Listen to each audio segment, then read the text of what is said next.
In the desolate realm of Uldoria, where shadows danced amidst ancient ruins, there existed a deity of unfathomable power and malevolence, Uvhash, the blood-mad god.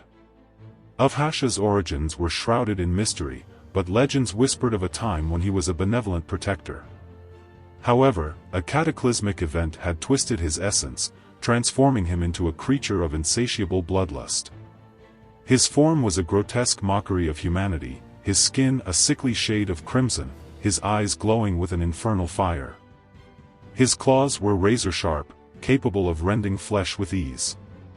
And his voice, a guttural growl, sent shivers down the spines of all who heard it.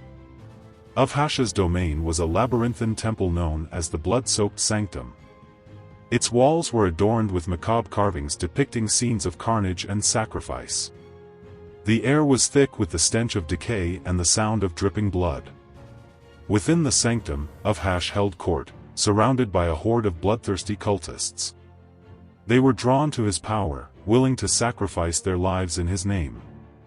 Uvhash reveled in their devotion, using their blood to fuel his insatiable hunger. One fateful night, a group of intrepid adventurers dared to venture into the blood-soaked sanctum. Led by the valiant warrior, Eric, they sought to vanquish Uvhash and free Uldoria from his tyranny. As they approached the temple, the ground beneath their feet trembled. The air grew heavy with the scent of blood, and the sound of guttural chanting echoed through the darkness. Undeterred, Eric and his companions pressed on. Within the sanctum, they encountered Uvhash's cultists, who fought with fanatical zeal. The adventurers fought back valiantly, but the cultists were relentless. One by one, they fell, their bodies torn apart by Uvhash's claws. Finally, only Eric remained. He stood before Uvhash, his sword raised in defiance.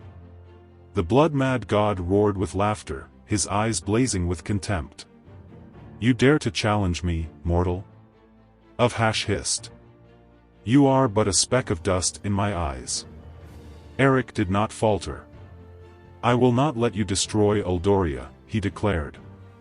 "I will defeat you, Uvhash."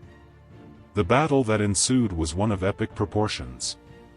Eric fought with all his might, but Uvhash's power was overwhelming. The blood-mad god toyed with him, tearing at his flesh and laughing at his futile attempts to resist. Just when all hope seemed lost, Eric remembered a legend he had heard.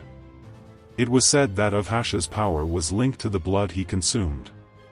If he could deprive the blood-mad god of his sustenance, he might have a chance of victory. With newfound determination, Eric dodged Uvhash's attacks and focused on severing the cultists' limbs. As the blood flowed from their wounds, Uvhash's power began to wane. Finally, Eric struck a decisive blow, severing Uvhash's head from his body. The blood-mad god let out a deafening roar as his essence dissipated into the darkness. With Uvhash's defeat, the blood-soaked sanctum crumbled into dust. The cultists who had survived fled in terror, their devotion shattered. Uldoria was finally free from the tyranny of the blood-mad god. And so, the legend of Uvhash, the blood-mad god, was passed down through generations. It served as a warning to all who dared to tread the path of darkness and a testament to the indomitable spirit of those who fought against it.